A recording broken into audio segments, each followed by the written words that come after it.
তো আজকে এটা প্রমাণিত হয়েছে যে আইনি প্রক্রিয়ায় ইশরাক সাহেবকে মেয়র হিসাবে শপথ নিতে এই সংশ্লিষ্ট মন্ত্রণালয়ের আর কোনো বাধা থাকলো না। সাবজেক্ট ম্যাটার ছিল যে ইশরাকের শপথ বন্ধ করার জন্য জৈনিক মামুন রশিদ এটা রিড করেছিল তার শপথ এবং রায়কে চ্যালেঞ্জ করে।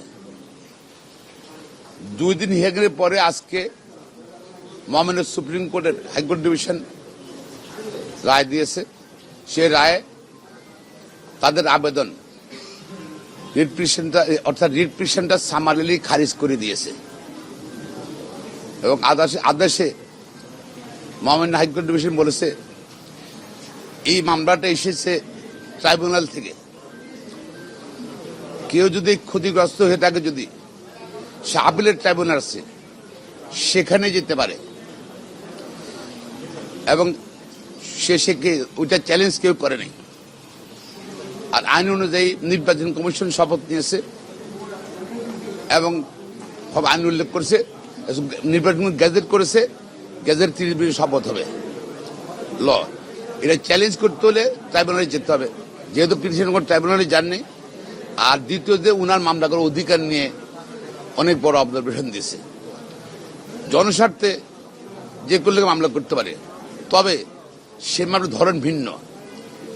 পরিবেশ নিয়ে মামলা করে, মানবাধিকার নিয়ে মামলা করতে পারে, মৌলিক অধিকার নিয়ে মামলা করতে পারে, জনস্বার্থের মামলা। এখানে জনস্বার্থের কিছু নাই এবং উনি দেখাতে পারেন না যে উনি সমাজসেবা করেন, সমাজ সেবক হিসেবে বা ঢাকা সিটি কর্পোরেশনের ভোটার হিসাবে যে উনার কোনো ক্ষতিগ্রস্ত হয়েছে, ক্ষতিগ্রস্ত ব্যক্তি হিসেবে নিজেকে উনি কিন্তু প্রমাণ করতে পারেননি আদালত নিকটে। আর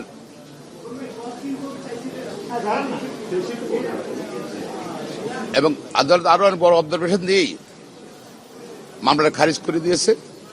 ফলে ইশরাকের শপথ নেওয়ার আর কোনো বাধা রইল না।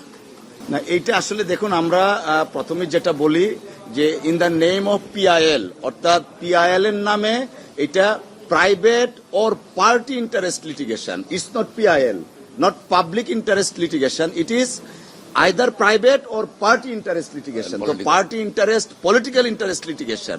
তো এটার মিনিংটা নিশ্চয়ই আপনারা বুঝতে পারছেন।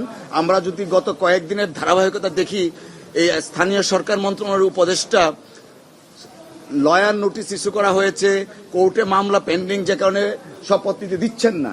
তো আজকে এটা প্রমাণিত হয়েছে যে আইনি প্রক্রিয়ায় ইশরাক সাহেবকে মেয়র হিসাবে শপথ নিতে এই সংশ্লিষ্ট মন্ত্রণালয়ের আর কোনো বাধা থাকলো না।